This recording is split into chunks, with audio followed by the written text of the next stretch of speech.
Olá, meu amigo médico empreendedor, você que está aí do outro lado, que tem interesse na área de saúde. Hoje nós temos aqui a presença do Dr. Thiago Fuchs. Dr. Thiago Fuchs, seja muito bem-vindo ao nosso 32º episódio do Ser Médico Podcast. Antes eu quero apresentar aqui nossa parceria oficial com o Eco Medical Center, Hospital Hipo, e também agradecer o apoio Pironte Advogados, Petwell, Plano de pets, 100% de remuneração digital para pets, também o pessoal da ConectaDoc. Seja muito bem-vindo, Thiago. Muito obrigado pelo convite, gostei bastante da proposta, da conversa aqui, e a gente bateu um papo aí sobre questões profissionais e também não profissionais, né? Muito bom, acho que legal. Essa terceira temporada, com a parceria que nós temos com o Eco, é justamente isso, é a humanização do médico, é mostrar o médico, os valores do médico por trás do jaleco. Médicos são pessoas, né? As pessoas às vezes acham que médicos não são seres humanos, nós somos iguais aos outros. Começamos quente aqui, hein, pessoal? Olha lá, ele já deu uma boa definição. Ia começar justamente com essa pergunta, ou para essa sentença que você completou. O que é ser médico para você? Eu até questionei, né? O que eu vou falar hoje lá, sobre o que a gente vai conversar, e uma das coisas que acho que talvez me interesse falar sobre esse assunto do ser médico é por que eu sou médico? Eu tenho uma influência familiar muito importante nisso para mim, né? Então, o meu pai e a minha mãe são da área da saúde, o meu pai é um ortopedista, cirurgião de joelho, e a minha mãe é uma fisioterapeuta. Então, perfeito. Eu nasci com a minha mãe estudando fisioterapia e meu pai já é um médico ortopedista formado e fui criado nesse meio. E tem algumas histórias legais da minha família que falam, inclusive eu tive uma surpresa. Eu acho que há uns 4 ou 5 anos eu recebi do meu avô, pai da minha mãe, um livro. Um caderno, assim. Eu falei, que é isso, vô? Esse é teu livro da primeira série. Eu falei, nossa, vô, por que você guardou isso? Thiago, eu sou acumulador, guardo as coisas e coisa. Fiz e me deu um livro. Aí eu comecei a folhear o livro, né? E aí eu tinha 7 anos de idade, eu tinha um livro lá e falou assim, o que você quer que você quando crescer? Médico. Com a minha letrinha, assim. Desenhe você. Aí eu tenho um desenho com 7 anos de idade, um palitinho, né? O desenho do palitinho, sim. Uma pessoa em pé, uma deitada, como os pacientes, e uma bola circulada num joelho. Tipo, vou ser médico de joelho. Tudo bem, o meu pai é médico de joelho, mas hoje eu sou médico, ortopedista, trabalho com joelho e com quadril. Ou seja, eu tenho essa ideia, talvez um pouco influenciado pela família de vou ser médico. Mas eu tenho claro que é um trabalho, claro que a gente tem que entender hoje que a medicina não é apenas sou médico e ajudo as pessoas, é um trabalho, como qualquer outro. A gente tem que saber diferenciar um pouquinho essa questão de médico-trabalho, mas tem que entender que é trabalho também. Mas a sensação do ajudar os outros, dar uma coisa, vamos dizer assim, talvez não comprável, assim, a sensação, não sei se da cura, mas da ajuda que o médico dá a uma pessoa, isso para mim é inacreditavelmente prazeroso. Algo não mensurável, intangível. É isso. Que bacana, olha, ele deu uma definição muito legal. Ajudar de forma não mensurável, ou seja, não é quantificada, mas você está sentindo que está ajudando. Porque os pacientes chegam para mim e falam, pô, Thiago, muito obrigado. Eu falo assim, olha, talvez muito obrigado você por voltar aqui com um sorriso no rosto, dizendo para mim, obrigado, estou melhor, estou vivendo melhor. Isso é extremamente mais, não sei se falasse gratificante, valorizar, imensurável o prazer do muito obrigado. Você me ajudou a viver melhor. Isso é incrível. Então, isso eu acho que é quem é médico entende do que eu estou falando. E eu tenho certeza que essa gratidão, essa energia, essa troca de experiência é muito legal mesmo. Né? Parabéns. Obrigado. Achei sensacional a tua definição, bem assim, ao mesmo tempo, você foi muito objetivo. Ajudar. Porque a gente não... Aquele conceito antigo, a gente sabe tudo, faz tudo, não é verdade. Não. Acho que todo mundo tenta fazer o seu melhor para ajudar, da maneira que é possível, dentro da sua condição, dentro de uma expectativa que é criada, né? O paciente vem com uma expectativa para você, como me salve, me ajude, me condene, não sei. Mas poder ajudar da melhor forma possível é muito gratificante. Tiago, você colocou aqui uma situação que eu vejo assim, como é importante o exemplo dos pais e o amor, a dedicação que eles têm pela área que eles atuam, na área dos teus pais, para que desde pequeno você tenha plantado aí dentro da tua persona, do teu dia a dia, essa inspiração, de repente, que vem deles. Veja, ser médico, lá atrás do joelho, algo que eles faziam, e talvez eles já demonstravam fazer com tanto prazer, com tanta vontade, que de uma forma até intuitiva, sem eles perceberem, eles plantaram assim você. Porque eu conheço alguns filhos de médicos que não querem fazer medicina, não quiseram fazer medicina. Diferente do teu caso, que desde pequeno, conforme teu avô te deu o livro. Eu vejo assim, com certeza, quando você vê o teu pai ou o adulto, ou qualquer um satisfeito com o trabalho. Exato. Porque muita gente quer ser médico porque vai ter um padrão financeiro bom. Eu acho que isso cada vez é mais difícil, mas no final das contas, no geral, você tem um padrão financeiro bom. Então, muita gente escolhe ser médico porque quer ter um padrão financeiro bom. E eu acho ok, eu acho que faz parte, é um investimento que você faz.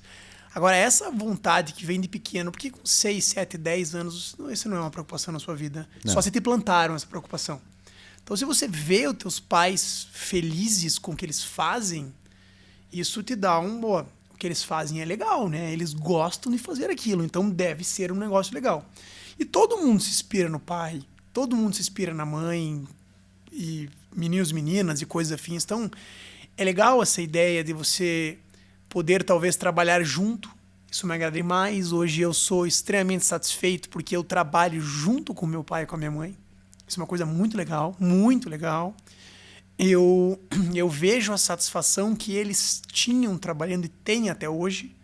E eu tenho essa satisfação que não é apenas, talvez, claro que financeira é importante, mas não é financeira. É uma questão pessoal, assim, é muito legal. Então, eu acho que todo mundo devia orientar seus filhos, demonstrar isso, porque a satisfação no que faz toda a diferença em quem você vai ser no futuro. Eu acho que é muito legal. É o que a gente sempre diz, né? Que nós somos o que nós fazemos, mas o ambiente que nós vivemos faz muita diferença. E o ambiente médico te formou, né? Um ambiente médico saudável, alegre, leve. E falar em leveza, né? Eu vejo que você é uma pessoa muito leve, assim, bem descontraída. Eu quero entender um pouco como é que é teu dia a dia com a medicina. Bom, como eu expliquei, eu tenho diversos médicos na família. O irmão da minha mãe é médico, o irmão do meu pai é médico, eu tenho várias áreas na família, então tem até isso influenciado, né? E o Tiago, como é que é a medicina? Como é que é no dia a dia? A minha vida, Thiago, a tua vida? Eu virei médico para poder ajudar as pessoas, isso para mim é fundamental. E a medicina é um trabalho que me dá prazer, eu gosto bastante, eu busco uma medicina mais personalizada, vamos dizer assim, me agrada a ideia de poder oferecer aos meus pacientes o melhor possível dentro da área que eu atuo, né? Especificamente, hoje eu só trabalho com problemas de quadril e de joelho. Eu praticamente não trabalho com mais nada fora, você é médico, você é ortopedista. Olha, atualmente eu sou muito mais médico de quadril e de joelho. Mas a minha ideia, assim, às vezes, é poder ajudar o paciente no modo geral um pouquinho, sabe? Porque as pessoas muito veem, eu tenho um problema no joelho, eu preciso operar. Eu vim aqui operar com você, mas espera aí. Eu não sou somente cirurgião de joelho. Tem um dono desse quadril, tem um dono desse joelho que tem uma expectativa, que tem uma realidade. Então, hoje, para mim, médico não é apenas eu ser um médico, dar um diagnóstico, fazer uma cirurgia ou tratar. Eu gosto da gestão da equipe que proporciona aquela experiência do tratamento ou do diagnóstico, da maneira. Então, eu gosto muito de... Não trabalho sozinho, né? Eu tenho pessoas que trabalham junto comigo. Então, busco muito como médico, não só um diagnóstico, tratamento, exame. Não, vamos tornar essa experiência o mais agradável possível, né? Isso me agrada como profissão. Tiago, você chegou a fazer algum curso na área de gestão, na área de... Você fala assim de uma maneira que eu percebo que essa experiência, a jornada do paciente... Você chegou a investir um pouquinho nessa área ou isso vem de casa também?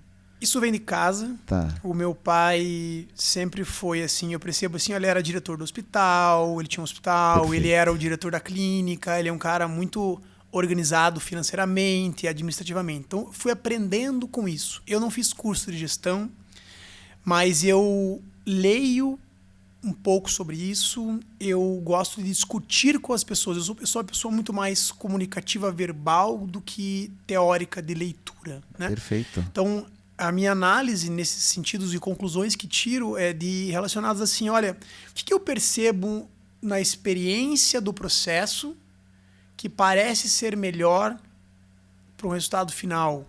Eu acho que a gente tem que entender o que o paciente espera, que tem pacientes que têm demandas diferentes, que tem médicos que têm opções de trabalho diferentes.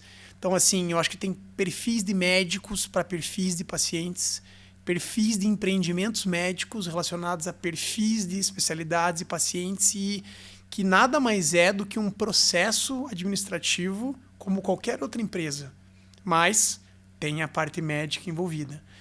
Então, assim, eu pesquiso quais são os melhores dias de consultório, quais são o que o paciente quer numa consulta com ortopedista de quadril, o que ele busca, quais são os problemas relacionados à minha equipe de trabalho, aos profissionais que eu indiretamente, mas diretamente me envolvem, aos hospitais que eu tenho que trabalhar, que não são meus, obviamente, mas eu trabalho. Então, eu gosto, me agrada muito a otimização e a melhoria do processo, não apenas só do meu trabalho específico, porque eu não consigo trabalhar sozinho. Eu preciso eu brigo de uma rede em volta, então me agrada essa otimização e melhoria. É a cabeça do empreendedor. Você é um baita empreendedora. Eu sou médico. Devia Você ser é um mais médico empreendedor, com certeza. Muito bacana. Diz assim, você tem as soft skills que a gente chama, né, necessárias para poder colocar em prática esses desafios que a gente já discutiu em outras vezes aqui com outros colegas, que é a área de gestão. Eu sempre digo assim que eu tenho uma tese que eu acho que o médico ele é empreendedor nato. Por quê? Porque ele tem disciplina, resiliência, ele tem foco, tem objetivo, tem várias características de liderança, curiosidade de pesquisa, enfim, vários pontos que levam ao empreendedorismo. Só que às vezes os médicos não despertaram para isso, sabe?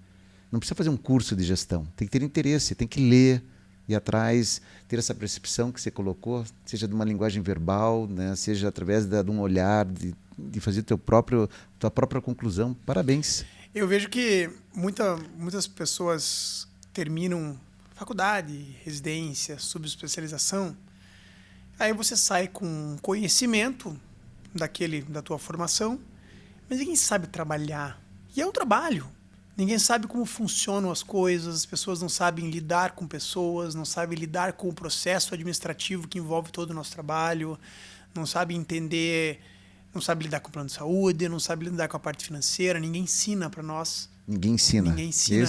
Tipo, você sai da faculdade, ou o sistema público ou o teu pai pagava suas contas, e daí você começa a trabalhar, e aí você ganha dinheiro, você não sabe o que fazer, você não sabe se tem que guardar, não tem, se tem que investir, você não sabe, tem a menor ideia do que é o banco, você não tem a menor ideia do que é o investimento, você não sabe o que é uma empresa, você não sabe o que é imposto, você não sabe nada, você não sabe do processo, sabe nada. E aí você tem que começar a aprender a trabalhar. Então a gente tem alguns estagiários que passam e eu falo assim, olha, você não vai aprender somente técnica ou conteúdo. Aprenda o processo, veja como é importante ter um funcionário bem treinado, uma equipe que se converse, entenda a trabalhar, porque nada mais é do que uma empresa girando com vários profissionais envolvidos. Então, esse é o assunto que me agrada. Tô percebendo, porque você fala como um médico empreendedor, né? Pessoas, processos, né? E é isso aí. Mas eu quero saber do Thiago. Né? Como é que é o dia a dia do Thiago? Você levanta que horas, mais ou menos? Daí como é que é a tua rotina? Eu sou uma pessoa extremamente regrada, tá. Extremamente objetiva, organizada e planejada. Sempre fui, né? Bacana. Vou fazer medicina, bora estudar, 12 horas por dia fora o colégio, porque eu quero passar no primeiro ano, porque eu não vou fazer 2 vezes. Não concordo com 2 vezes. Se for fazer, faz uma vez só. Então, vou fazer isso. Então, a minha semana eu opero segunda-feira. Então, segunda-feira é um dia que eu saio de casa, acordo 6 horas da manhã, gosto de tomar meu café com tranquilidade, vou pro hospital, para entrar no hospital 7 horas da manhã, e vou voltar para casa no final do dia, a hora que acabarem as cirurgias. Então, eu tenho Na média, a gente faz aí 4 ou 5 articulações, 6 articulações por segunda-feira. Isso vai levar das 7 da manhã às 7, 8 horas da noite. Eu não gosto de compromisso depois de cirurgia, porque eu acho que a cirurgia é o foco. Eu brinco, vocês contratam uma prestação de serviço muitas vezes, e a cirurgia é uma parte dela. Então, é um dia muito importante para mim, tecnicamente e cirurgicamente, né? Na terça-feira, eu acordo cedo, vou ver meus pacientes internados, né? E aí eu vou operar, auxiliar um outro colega que trabalha junto com a gente na terça-feira de manhã. Então, as cirurgias acontecem em segunda e acontecem em terça. Terça de tarde eu tenho um consultório curto, da 1 às 4, porque às 4 da tarde eu prezo muito participar da criação dos meus filhos. Qual que é a idade deles? Eu tenho um filho, o Pedro, de 4 anos, e eu tenho a Maria, que tem quase 6. Então, são crianças pequenas. Pedro e Maria, que mas nome que bonito. eu prezo muito por participar do desenvolvimento, assim, ser um pai presente, não só um pai que trabalha e paga as contas. Então eu, na terça tarde eu consigo participar das atividades extracurriculares deles, eu levo pro judô, pro taekwondo, pro futebol, pra natação, eu tô com eles. Então, terça daí, final da tarde, eu tô sempre com eles.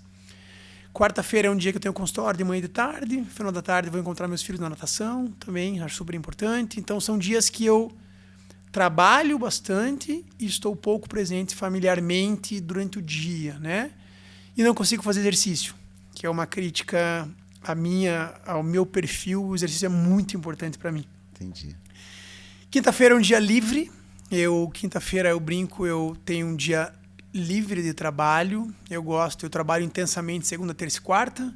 Então, quinta é um dia livre. Quem me conhece bastante sabe que eu sou um alucinado por pesca.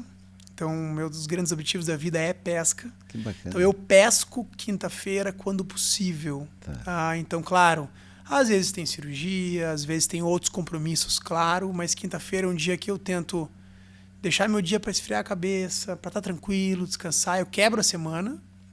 Então, é um dia que eu geralmente vou pescar, ou vou fazer um exercício, ou tenho uma tranquilidade, ou às vezes tem compromissos profissionais. E aí, na sexta-feira, é um dia de consultório, que é um dia de consultório muito bom, porque eu tenho muito paciente que vem de fora. Sexta-feira é o melhor dia de consultório privado e que pacientes de fora vêm. Porque uma pessoa que mora fora da cidade, ela é um empreendedor, um executivo, um dono de uma empresa, ele trabalha, como todos nós trabalhamos, e eles tiram sexta-feira para ir no médico. Então, o paciente que vem de fora, ele quer vir para Curitiba, por exemplo, então ele vem sexta de manhã, para consultar sexta tarde, para ir embora sábado. Então, é importante que as pessoas entendam. Muita gente fala, mas por que você não trabalha sexta? Quinta você trabalha e sexta você fica livre. Porque sexta é o dia que os pacientes precisam ter um médico bom disponível, porque é melhor para eles virem consultar na sexta do que na quinta. Total sentido. Então, eu tenho um dia livre na sexta, onde eu estou na quinta completamente descansado de segunda, terça e quarta, para estar totalmente relaxado e pronto para atender um dia inteiro de consultório na sexta, onde eu posso prestar o melhor atendimento possível para os pacientes. Então, a minha semana é praticamente essa. Sempre igual, eu gosto disso, eu gosto da organização, dos agendamentos. Eu trabalho praticamente eletivo, eu não faço quase emergência, uma ou outras fraturas e coisas assim que me chamam. E sábado e domingo eu prezo a minha família, né? Então, sábado e domingo é um dia que eu tento ficar o máximo possível com eles, fazer viagens, coisas pessoais entre a família, com meus filhos, com meus pais, com meu sogro, a minha sogra. Eu acho super importante. Que bacana. Essa é uma das razões que hoje você é médico, sabia? Porque os teus pais devem ter feito isso também, né? Sim. Teu pai deve ter uma vida bem equilibrada, com momentos de família, momentos para ele. O meu pai foi de uma geração, né? Meu pai tem 66 anos, ele de uma geração onde o pai trabalhou muito. E o Thiago está com que idade? 38. 38. Meu pai trabalhou muito. Minha mãe trabalhava também. Tá.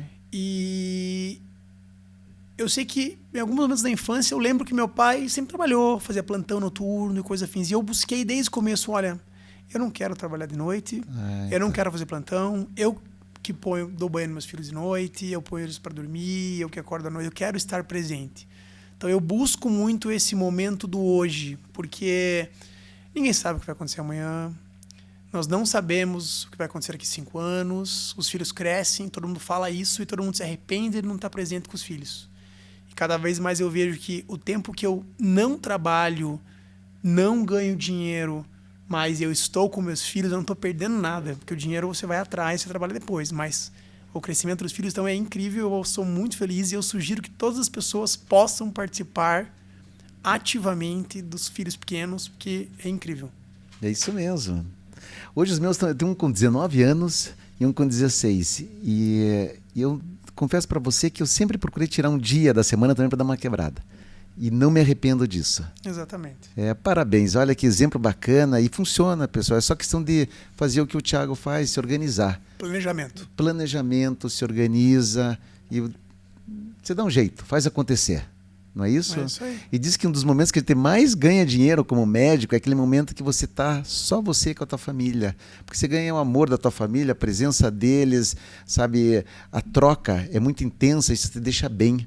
E você consegue executar da melhor forma possível depois. Porque o paciente, ele vem, né, no nosso consultório, ele vem com problema, né? Ele não vem te chamar para fazer um programa legal. Ele vem com um problema, com uma demanda. A gente tem que estar bem emocionalmente, porque acaba, mesmo você sabendo lidar, você absorve um pouco daquela energia, não adianta. Qual que é o dia mais cansativo da semana? O dia de consultório, muito mais cansativo do que operar 14, 15 horas e atender 10 pacientes. Porque o paciente ele vem com aquela demanda, ele te expõe todos os problemas, e você tem que, de uma maneira, abraçá-lo e tentá-lo ajudar. Então eu percebo que, assim, emocionalmente tá tranquilo, se sentindo bem, com a casa organizada, sabendo que teus filhos estão bem, assim, tem conforto, teus filhos estão bem, tem suporte, que a tua esposa cuida da tua família, que tá tudo bem, que você não está ausente em casa, porque daí você está se sentindo culpado por não estar em casa, mas também você está se sentindo culpado porque você não está descansado e está cansado porque você não pode atender o paciente. Então você acaba se entrando numa faca que, assim, olha, trabalha um monte, está cansado, não está em casa e não atende bem.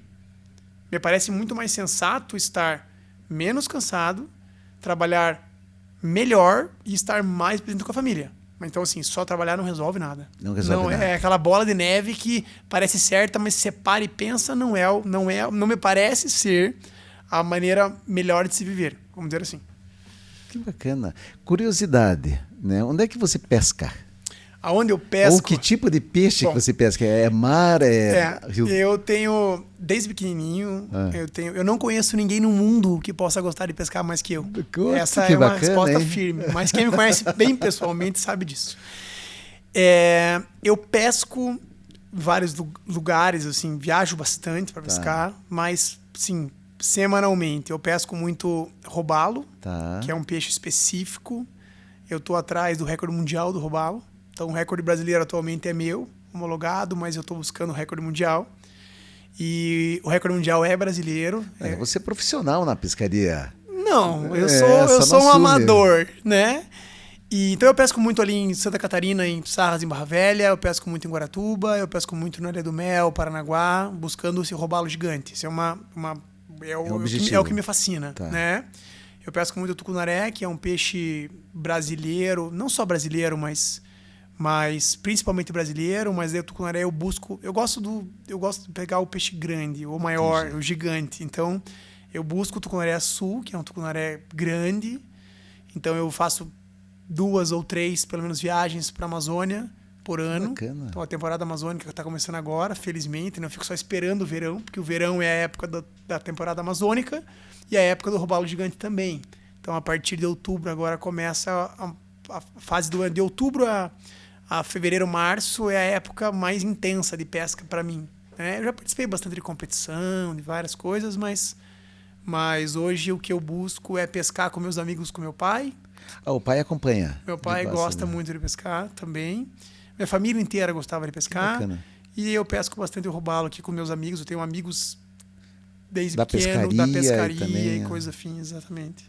Além da medicina, Você faz alguma outra atividade empresarial, de investimentos, alguma coisa diferente? Não. Hoje é eu, assim, 100% ser médico. Eu ser médico. Tá. Eu me estudo um pouco para entender um pouquinho mais de mercado e parte de finanças pessoais. Tá. Nada demais, assim. Por exemplo, eu não sou aquela pessoa que não tem nenhuma ideia sobre investimento, mas eu tenho um pouco de noção empresarial, mas coisas superficiais para não me sentir um perdido, né? Porque eu acho que, Não, é que é importante, no final das né? coisas a gente tem que ter noção um pouco das coisas, mas não.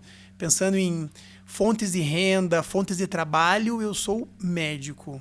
Várias pessoas dizem que eu devia trabalhar com pesca, sabe? Mas no Brasil, trabalhar com pesca de uma maneira profissional como trabalho é muito mal remunerado, vamos dizer assim. Fora do Brasil é bem interessante, mas aqui no Brasil a gente teria uma remuneração muito fraca, vamos dizer assim, e um tempo fora de casa muito grande, né?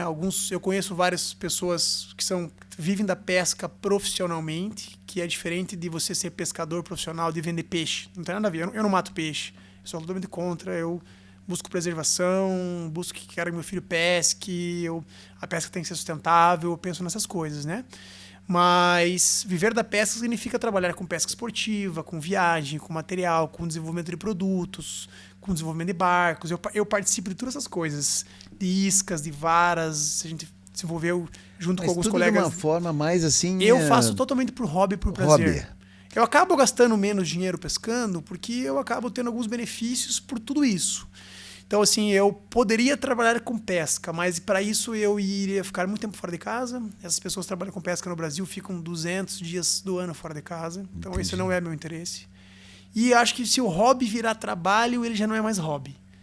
Pescar por obrigação é totalmente diferente de pescar por prazer puro. Eu competi bastante tempo de pesca, torneios brasileiros, ganhamos vários torneios, brasileiro, um monte de coisa, mas a competição, eu gosto da competição na pesca. Ela muda de foco. Que daí a pesca da competição simplesmente significa ganhar o campeonato.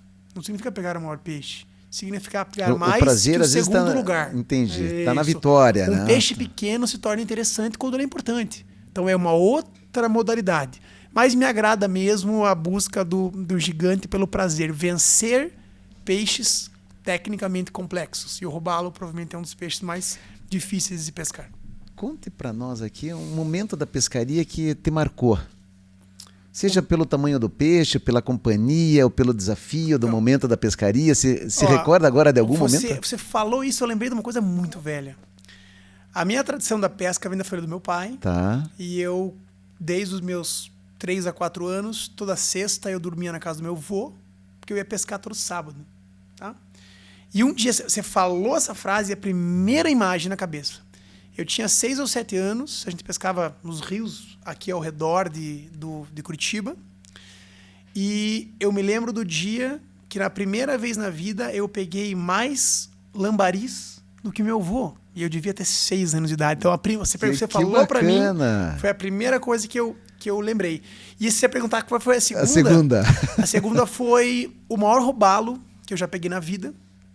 Eu tenho um grupo de pesca, que tem vários amigos meus que pescam intensamente, pegam muito peixe, coisas afins. E a gente tinha a brincadeira do robalo gigante, do robalo de mais de 10 quilos, e todo mundo pegava, e eu nunca pegava o gigante. Desculpa, eu não tenho experiência. O que é um robalo gigante? Era assim, o robalo gigante, que eu vou dizer para você assim, o robalo é um peixe que vai de 100 gramas, o recorde mundial tem mais ou menos 27, 28 quilos, ok? Na prática mesmo, um robalo bem grande para nós é um robalo acima de 10 quilos. Tá? O que eu estou buscando, que agora o recorde mundial, como é um peixe vivo, é um comprimento, é um robalo de 1,20 m, que vai ter mais ou menos 20 quilos. Tá? Porque recorde não quer dizer o maior do mundo, quer dizer a homologação de uma conquista de acordo com algumas regras. Né? Perfeito. E todos os meus amigos já tinham pego robalos grandes, robalos de 13, 16, 15, 14 quilos, e eu fisgava e perdia, não tirava, e eu me encoquei que tem a lua certa, o lugar certo, a hora certa, do jeito certo. Isso a gente buscou e sabe, mas eu não conseguia pegar mesmo. Tem todo um planejamento. E o primeiro que eu peguei foi o maior de que todos os meus amigos pegaram. E foi o meu maior até hoje. Então, o meu maior robalo pego até hoje foi em Guaratuba. Ele teve 18 quilos 460. Ele é o maior robalo que nós, mais próximos do meu grupo de robalo, pegou, e eu nunca peguei um desse tamanho. De volta, entendeu? Então, assim, o segundo momento foi esse, e o primeiro foi esse que eu lembro do meu avô. Mas o que me gratifica muito é porque a pesca traz amizade. A pesca traz a convivência com meu pai, que eu acho muito legal, traz a convivência com Não tenho dúvidas. com os meus primos, então muito bom. Olha que bacana, hein? Olha, você passou aqui várias mensagens muito bacanas, assim, de coração. Eu achei que essa oportunidade de nós conhecermos aqui o Thiago um pouquinho mais dessa tua intimidade da pescaria, desses detalhes, né, das lembranças, isso é muito rico, veja, de um avô de família, da pescaria do momento, do pai junto. Olha, obrigado por compartilhar, Thiago. Sensacional. Eu gosto disso, né? Bastante. Bacana. Da parte técnica, você veja que eu faço um ping-pong. Eu vou lá, provoco. Agora eu quero falar um pouquinho da parte técnica. Por que quadril e joelho? Joelho. Meu pai conta essa história, e essa história é verdade. Eu me inspiro nele. Eu acho ele um dos maiores joelhos de joelho que eu já vi no mundo. Tá? Então, assim, não é porque é meu pai, eu acho que é muito fácil falar que meu pai é o herói. Ok, mas sendo uma pessoa sensata, extremamente competente. Eu acho ele um cara muito diferenciado.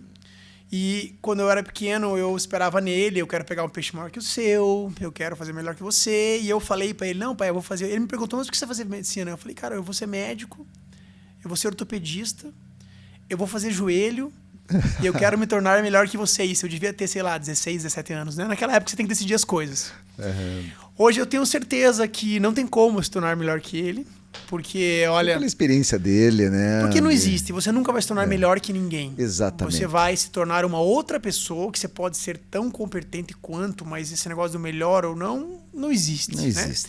E quanto mais velho você vai ficando, o tempo vai passando, você vai notando que a experiência não é atingível, porque você está atrás. Ele está sempre na frente. Sempre na frente. Então eu brinco assim, que bom, eu sempre tenho ele perto. Então acho que a questão do joelho vem muito disso, do meu pai, eu acho muito legal. E eu queria fazer mais alguma coisa, porque o meu pai é um cara muito conhecido. Eu não queria ser o filho do Rogério. Eu queria ser o Thiago. Claro que é muito bom ser o filho do Rogério.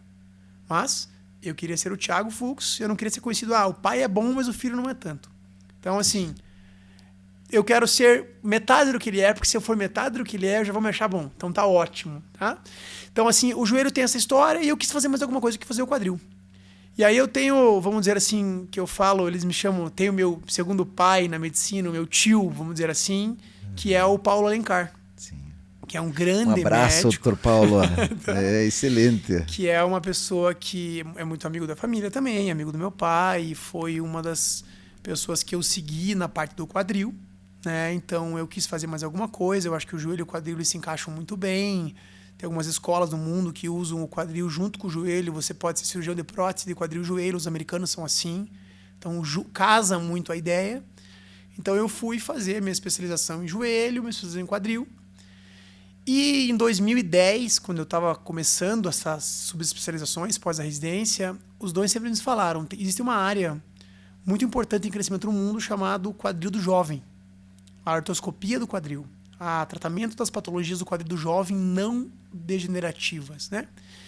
E foi aí que eu mais fui pro lado do quadril. Então foi aonde eu terminei minhas formações aqui em Curitiba, depois eu fui para fora do Brasil, com os dois grandes nomes da artroscopia do quadril no mundo, nos Estados Unidos, e foi aonde eu fiz assim, vou ganhar o meu espaço em algo que não tem tanta gente que faça, que é a artroscopia do quadril. Então, fui para fora, fiz minha formação, começamos aqui, comecei com alguns colegas, eu tenho 2 colegas de trabalho que são amigos pessoais, que é o Lucas D'Amico, que está no interior, e o Cristiano Saliba, que é aquele Curitiba que trabalha junto comigo. Então, a gente foi aprendendo, meio sozinho, meio com curso, porque na época não tinha muita coisa, e assim, eu foquei muito nisso. Tanto que hoje eu faço joelho, eu faço quadril, eu faço prótese de joelho, faço prótese de quadril, revisão de prótese de joelho, revisão de prótese de quadril, joelho esportivo, mas eu tenho um nome maior, uma experiência maior e talvez busquei meu espaço muito no quadril do jovem, na artroscopia do quadril, que me agrada demais, onde eu busco parte de educação continuada, eu gosto de curso, eu gosto de ensinar, eu gosto de ensinar as pessoas a fazerem isso, então é uma coisa que me interessa muito. Tiago, o que é assim, quais são as patologias ou qual uma incidência de doença assim pro leigo que está nos assistindo do quadril do jovem? Então, antigamente, o que era o quadril, né? Você tinha artrose, desgaste, bursite, inflamação e nada, alguma dor, né? Isso não é possível, né? Por que tantas pessoas tinham artrose com 50, 60 anos? Que a artrose é coisa de velho. Bom, beleza, mas de velho. Velho com 70, 80. E aí tinha artrose com 45. Então a medicina do quadril evoluiu muito para quais são as doenças de base, várias conhecidas, né? De antigamente, as doenças da infância, displasia do quadril, doenças da adolescência, leg pértese, epifisiolise. Porém, muitos quadris gastavam cedo, 30, 40 anos, tinham artrose e ninguém entendia o porquê. Então, a partir de vários estudos que vieram da Suíça, depois passaram para os Estados Unidos, voltaram para a Europa, se entendeu o mecanismo principal de uma grande doença prevalente chamada impacto femoroacetabular, que é uma doença óssea, uma deformidade óssea que acontece no quadril, às vezes no fêmur ou no acetábulo, onde existe um contato anormal. É congênita? Tem uma predisposição genética, mas bastante associada às atividades físicas na adolescência. Principalmente dos 12 aos 16. Então vai muito dessa nova geração que faz esporte, da minha geração. Porque antigamente os meninos faziam esporte. A minha geração, já desde pequeno, as crianças eram colocadas nas aulas, nos esportes competitivos. Isso eu acho que é muito mais benéfico do que maléfico. Então se desenvolveu e se procurou muitos problemas, especialmente o impacto, que é a principal causa de indicação de artroscopia do quadril, que é uma técnica cirúrgica por vídeo, né, como todas as outras áreas, que desenvolveu muito no mundo. A artroscopia tem, vamos dizer assim, dos primórdios, iniciando realmente há uns 20, 25 anos, mas nos últimos 15 anos ela evoluiu demais. Então eu sou, vamos dizer assim, de uma segunda geração de artroscopia. Tiveram os pioneiros do Brasil. Aí viemos nós, que já tivemos algumas pessoas para ensinar, que ensinaram a gente. Tivemos, vamos dizer, disponibilidade de ir para fora do Brasil aprender, pessoas com mais conhecimento.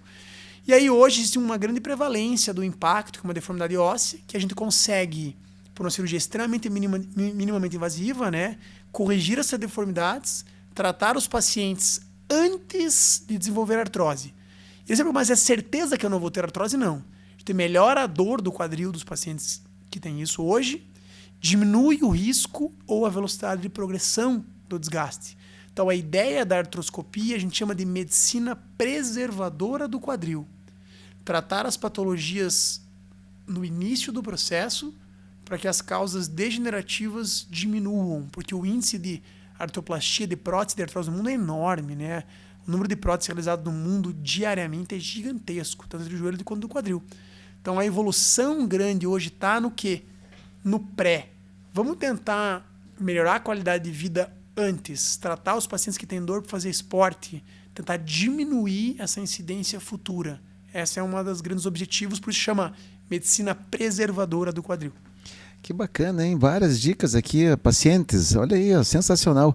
E também se tem uma atuação de forma preventiva, né? Uma vez feito o diagnóstico precoce, sim, você consegue daí passar orientações, inclusive com fisioterapia, de reabilitação. A ortopedia hoje busca muito o tratamento da cartilagem, né? A degeneração da cartilagem é um grande problema, porque a cartilagem é um tecido não irrigado, então o desgaste da cartilagem, que é a artrose, é a consequência. A ideia da preservação é antes.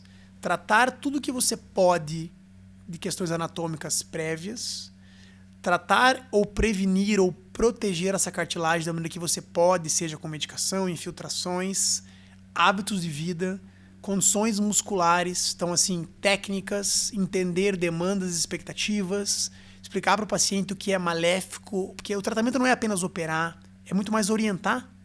Você abre um leque para o paciente, olha, você tem isso, você pode fazer isso e aquilo, isso pode te gerar isso de benefício, isso de risco. Não se impõe. Você vai lá e quebra o quadril. São as opções, Você né? quebra o quadril, você tem que operar. Não quer operar? Bom, tudo bem, mas a medicina da base, a gente opera pacientes de 15 anos, 16 anos. Amanhã olha e fala, Thiago, mas você quer operar os 2 quadris do meu filho? Sim. Ele tem dor, ele não consegue mais jogar futebol, ele tem dor na virilha. E a gente já sabe que se ele já tem dor ele já está machucando o quadril. Hoje eu consigo proporcionar uma cirurgia que tem um excelente resultado com baixíssimo risco, para que ele volte a fazer o esporte dele igual ou melhor, e para que eu possa tentar evitar ou retardar o máximo possível a degeneração desse quadril, para que ele possa praticar e viver bem o esporte e a vida normal por o máximo tempo possível. Então você orienta o que melhora, você orienta o que piora, você conversa com o personal, com o técnico. Então é um contexto envolvido da orientação global, que vai de alimentação, hábitos de vida, postura, bastante coisa que envolve, né? Que bacana, olha. Então, eu vejo porque tem muita gente que tem dores e vai postergando, acha que não tem cura, não tem o que fazer. Né? Tem sim, né? Tem alguns exames aí, como a artroscopia, né? Que se pode investigar de uma forma e até tratar, já aproveita e já trata. Muito bacana, esses insights técnicos, eu acho que são importantes, sabe? Claro. É o momento da gente compartilhar aí com o pessoal que está nos assistindo. Thiago, toma uma aguinha, vamos tomar uma água, vamos fazer uma brincadeira rápida aqui. Eu vou fazer uma pergunta e você responde rapidinho aí o que vier na cabeça. Tá bom. Tá bom? Um livro. O Universo é uma casca de nós. Bacana. Sobre o que é esse livro? Conte para nós. Esse é um livro, eu não sou muito de ler. Tá, você falou. Tá, mas esse livro é um livro do Stephen Hawking. Tá. É um livro de física moderna.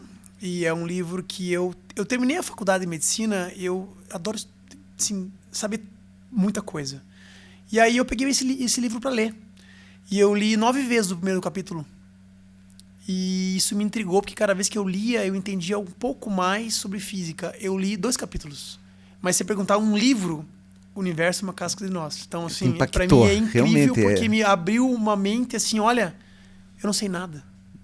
Eu fui lá, passei no vestibular que eu quis. Sensacional. Se eu peguei um livro, o primeiro capítulo, eu não sei nada. Ou seja, esquece que você não vai saber tudo. Então, isso para mim foi um aprendizado. Um grande aprendizado. Só isso. Um capítulo de um livro, a gente não sabe nada.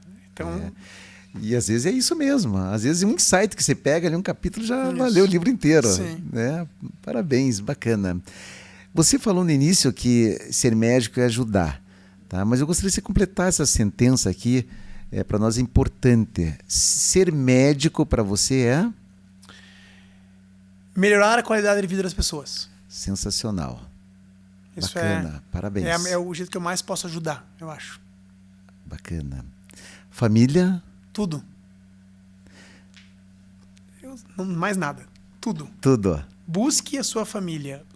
É só isso que você tem de verdade. A sua família que está próxima de você. Isso é o que mais vale.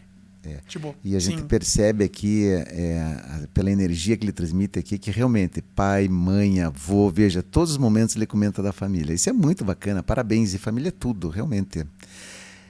O que significa para você tempo hoje? Veja, você é um médico novo, 38 anos, mas eu vejo que você tem essa preocupação com o tempo. Tempo, meu dia, eu queria que tivesse mais horas, porque eu gosto do dia, eu gosto muito de dormir para descansar, mas eu sou um cara totalmente diurno.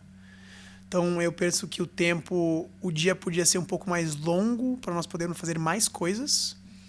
E o tempo é hoje, porque o que vai acontecer amanhã, ninguém sabe. Então aproveite a sua vida e o que você puder, muito mais hoje que no futuro. Trabalhar, para parar de trabalhar com 70 anos, nós nem sabemos se nós vamos fazer 50, 40. Boa. Então, o tempo é curto e o tempo é hoje. É importante o futuro, eu sou um cara planejado, mas o tempo é hoje. Como diziam aí os antigos, aqui e agora. Aqui e agora. Tiago, uma mensagem final. Uma mensagem final. Aí para os colegas, também para os pacientes, para os amigos. Bom, eu acho que todo mundo deve ter um trabalho, principalmente médicos, que lhe dê prazer. Não ser escravo do trabalho. A gente trabalha porque a gente gosta para ajudar as pessoas. Então você tem que gostar de trabalhar, mas o trabalho tem que te proporcionar uma vida boa, não só no trabalho. Então, trabalhe para poder viver bem, trabalhe para poder ajudar teus pacientes, mas trabalhe para poder ter tempo para ficar com a sua família, ter tempo de fazer o que você mais gosta, ter tempo de viajar, ter tempo de descansar. Porque depois, sei lá o que acontece com a gente, o que fica é o que você fez. O que fica são os momentos que você curtiu, que você aproveitou, quem você ajudou. Então, assim, o que você fez aqui fica. Mas tem que estar com a cabeça boa, tem que estar de bem com a vida, tem que estar satisfeito com o que você faz. Então, faça com satisfação. Obrigado, Thiago. Obrigado por compartilhar essas tuas ideias. Sensacional aí. Eu acho que dá para perceber, pessoal, essa energia boa que vem do Thiago. É isso aí, equilíbrio. Muito obrigado. Pessoal, eu confesso para vocês aqui que eu não posso deixar de agradecer, né, o pessoal que nos prestigia, que nos apoia, Petwell, Conecta Doc e também o pessoal do Pironte Advocacia, e também agradecer aos diretores, a todos os colegas médicos que trabalham ali no Eco Medical Center, um ecossistema de saúde espetacular, que nós costumamos dizer que está investindo muito na cidade, trazendo experiência para os pacientes e também para o profissional médico. Eu acho que é algo bem diferenciado na nossa cidade e tenho certeza que o sucesso é garantido aí para você, paciente, e para você, médico, que de repente pode vir trabalhar com a gente. Ok? Ficamos por aqui. Muito obrigado mais uma vez, Thiago. Obrigado. Adorei a conversa. Gosto bastante de falar, como você está vendo, e achei muito legal. E fala muito bem. Parabéns. Gostei muito do bate-papo. Muito legal a experiência. É isso aí. Não deixe de nos assistir, então, no YouTube, nas redes sociais, no Instagram, também no Spotify. Bora lá, pessoal. Venham.